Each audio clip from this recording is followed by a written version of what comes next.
తల్లి బిడ్డని లోకానికి పరిచయం చేస్తే తండ్రి బిడ్డకి లోకాన్ని పరిచయం చేస్తాడు. పిల్లల పాఠ్య పుస్తకాలు తల్లిదండ్రులు ఇతరులతో పోల్చకూడదు. నీకన్నా వాడు బెటర్, వాళ్ళు బెటర్ అని చెప్పకూడదు. వాడు గోడ మీద వాళ్ళ డాడీ రాసిన ఆర్ట్ని పాడు చేశాడట, గీతలు గీసి పెయింటేసి. వాళ్ళ డాడీ ఆర్టేసి వెళ్ళిపోతే ఈడిపోయి గిట్టని గీకాడు. మీ నాన్న నడిచిన మాటలు నడగారు, వాళ్ళు చెడిపోయారా అంటారు. వాడు తండ్రి అట్లా తాగుపోతూ ఈడు కూడా అట్లా తాగుపోతున్నాడు అంటారు. ఏంటయ్యా చర్చికి రాదు, పిల్లల్ని పంపిస్తున్నానండి అంటూ ఉంటారు. నేను అన్ని కొనపెట్టాను, వస్తువులు ఇచ్చాను, కష్టపడి పని చేశాను, డబ్బులు ఇచ్చాను, బట్టలు ఇచ్చాను, ఇంకంతకన్నా నేను చేయాలంటాను. నో, అది మాత్రమే సరిపోదు. నిజమైన తండ్రికి ఉండవలసిన లక్షణం ఏంటంటే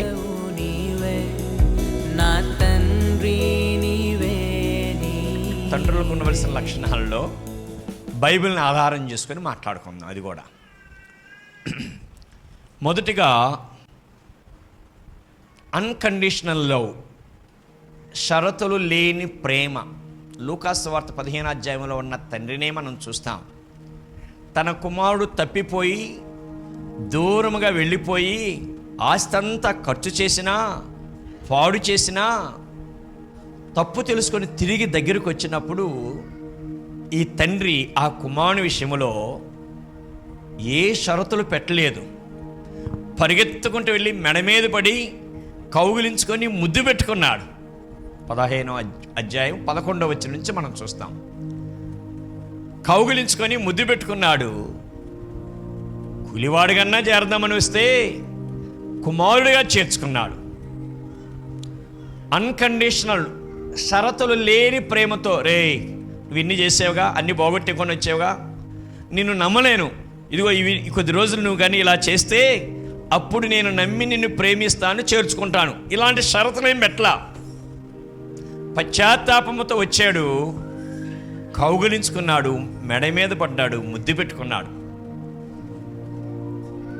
షరతులు లేని ప్రేమతో ప్రేమించాడు తండ్రి. అలాంటి లక్షణం కలిగి ఉండాలి అని బైబిల్ చెబుతుంది.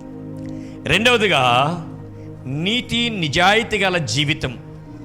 తల్లిదండ్రులైన వారు, తండ్రి అయిన వాడు బిడ్డలకి తన ఇంటిగ్రిటీ అండ్ రైచియస్నెస్, నీతి నిజాయితీని వారికి చూపించాలి, వారికి ఒక మాదిరిగా ఉంచాలి. నీతి నిజాయితీ, రైచియస్నెస్ అండ్ ఇంటిగ్రిటీ, యథార్థంగా ఉండాలి. అన్ని విషయాల్లో యథార్థంగా మాట్లాడాలి. పిల్లలు బాగా స్టడీ చేస్తారు. పిల్లల పాఠ్య పుస్తకాలు తల్లిదండ్రులు. ఈ మాట అర్థమైందా? పిల్లల పాఠ్య పుస్తకాలు అంటే పిల్లలు ఏం చదువుతూ ఉంటారు రోజు ఇంట్లో? ఏం చదువుతారు?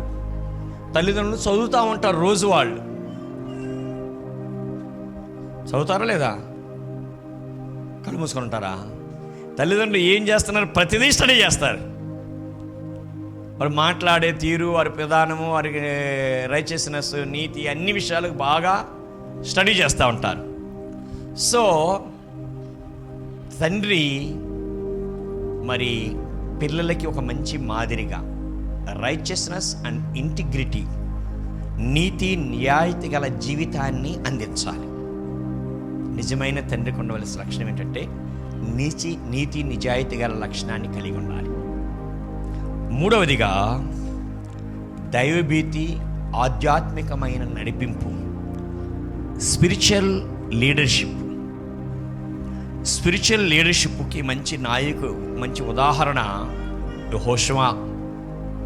యెహోషువ గ్రంథం 24వ అధ్యాయం 15వ వచనంలో మనం చూస్తే యెహోషువ అంటాడు, ఒక మంచి నాయకుడిగా ఉన్న యెహోషువ అంటాడు, మీరేం చేస్తారో నాకు తెలియదు కానీ మన పితరులు ఆరాధించిన దేవతల వైపు తిరుగుతారో, ప్రస్తుతం మనకు సహాయం చేస్తున్న దేవుణ్ణి ఆరాధిస్తారో తెలియదు కానీ నేనును నా ఇంటి వారును యెహోవానే సేవిస్తాము.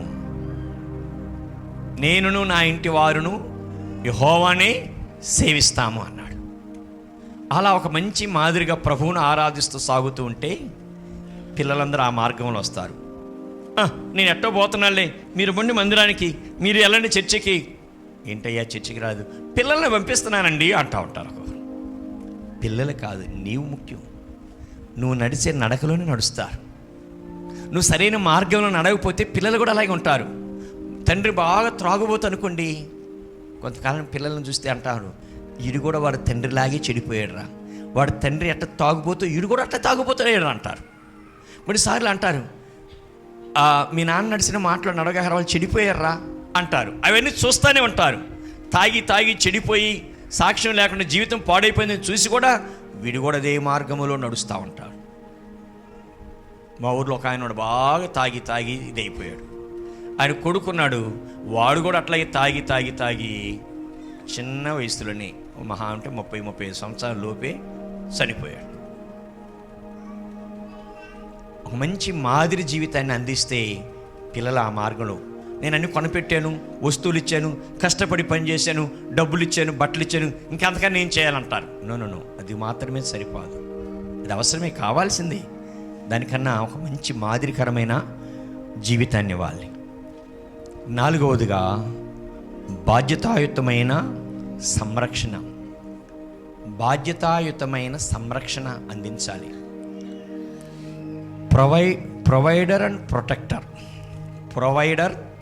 ప్రొవైడ్ చేసేవాడుగా ఉండాలి అండ్ ప్రొటెక్టర్గా కూడా ఉండాలి. ప్రొవైడర్ అండ్ ప్రొటెక్టర్, బాధ్యతాయుతమైన. ఉదాహరణకు యోసేపును చూస్తాం. యేసుక్రీస్తుకి బాలుడుగా ఉన్నప్పుడు హేరోదు మరణశాస్త్రాన్ని జారీ చేస్తే అదే సమయంలో దూత మాటకు విధేయత చూపి ఆ పసిగందును తీసుకొని కానాను దేశానికే వెళ్ళాడు. ఆ బిడ్డను ప్రొటెక్ట్ చేయటానికి, భద్రపరచడానికి వేరే దేశానికి తీసుకెళ్ళాడు. ఆ దేశానికి తీసుకెళ్ళి ఆ మరణాపాయం తప్పిపోయే వరకు అక్కడే ఉన్నాడు. అక్కడే ఉండి ఆ తర్వాత రాజు చనిపోయినాకే తీసుకుని వచ్చాడు. మరి కానాను దేశంలో ఉన్నట్టు కష్టమే, కానీ బిడ్డను ప్రొటెక్ట్ చేసుకోవటానికి అంత రిస్క్ అయినా తీసుకున్నాడు. మంచి మాదిరి ఎగ్జాంపుల్ యోసేపు. అలాగే 5వదిగా క్రమశిక్షణ, ప్రేమతో కూడిన దిద్దుబాటు. క్రమశిక్షణ, ప్రేమతో కూడిన దిద్దుబాటు. Loving and discipline. బెత్తము వాడని తండ్రి కుమారునికి విరోధి. సో క్రమశిక్షణ, ప్రేమతో కూడిన దిద్దుబాటు. కొంతమంది తండ్రులు అసలు ఏమీ పట్టించుకోరు, గారాబం ఎక్కువ చేస్తారు. ఈయన నామ చూసుకుంటాదిలేండి అంటారు. అలాంటి వాళ్ళు ఒక స్టేజ్ వచ్చేకి దెబ్బతినే ప్రమాదం ఉంటుంది. తండ్రి క్రమశిక్షణ అవసరం. ఆ తండ్రి యొక్క క్రమశిక్షణ అవసరం. తండ్రిని అన్నిటిని చూసుకోవాలి, బాధ్యత. జంతువుల్లో, పక్షుల్లో కూడా మనం అది గమనిస్తాం. ఒక సామెత ఉంది, తల్లి బిడ్డని లోకానికి పరిచయం చేస్తే, తల్లి బిడ్డని లోకానికి పరిచయం చేస్తే, తండ్రి బిడ్డకి లోకాన్ని పరిచయం చేస్తాడు. అర్థం కాల కొంతమందికి, మళ్ళీ చెబుతున్నా. తల్లి జన్మనిచ్చి లోకాన్ని చూపించింది, ఇదిరా బాబు లోకం అని. అంటే లోకంలో అందరూ చెప్ప బిడ్డ పుట్టాడని లోకానికి పరిచయం చేస్తుంది. కానీ తండ్రి లోకమంతటిని, ఈ ప్రతి ఐటమ్ని, ప్రతి పరిస్థితిని, లోకాన్ని తండ్రి బిడ్డకి పరిచయం చేస్తాడు. అర్థమవుతుందా? భుజాల మీద ఎక్కించుకోనో, బండిలోనో అన్నిటిని పరిచయం చేస్తూ అన్ని రంగాలను తెలియజేస్తూ ఉంటాడు. అన్ని రంగాలను పరిచయం చేస్తాడు. అవునంటారా కాదంటారా? అవును అన్నట్టు చూస్తున్నారు కొంతమంది. రైట్. సో హెబ్రీలకు రాసిన పత్రికలో ఒక మాట అంటాడు చూడండి, 12:7 12:7 హెబ్రీలకు రాసిన పత్రిక. తండ్రి శిక్షింపని కుమారుడు ఎవరు? తండ్రి దేవుడు శిక్షిస్తున్న విషయాన్ని సరిచేయటానికి మాట్లాడుతూ, ఆయన తండ్రి కాబట్టి శిక్షిస్తున్నాడు. అసలు తండ్రి శిక్షించిన కుమారుడు ఎవడుంటాడు?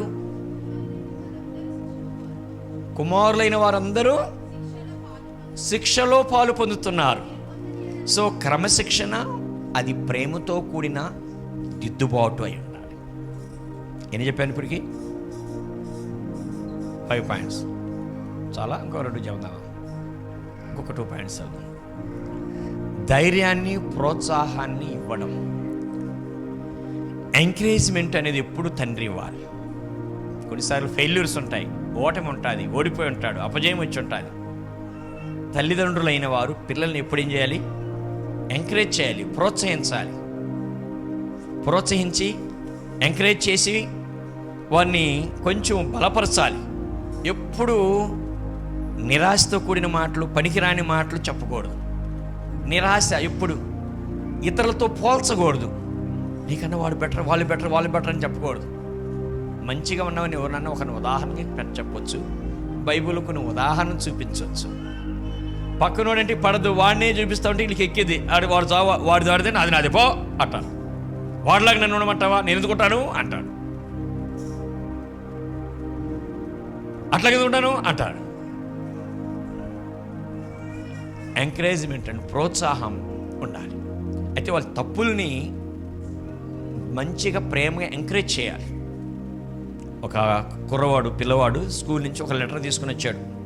వాళ్ళ హెడ్ మాస్టర్ గారు ఇచ్చాడని లెటర్ తీసుకుని వచ్చాడు. తీసుకొచ్చి వాళ్ళ మమ్మీకి ఇచ్చాడు, మమ్మీకి డాడీకి ఇచ్చారు. వాళ్ళు చదివారు. చదివి ఏమి రాశారు నా డాడీ అని అడిగారు. ఏం చేశారు?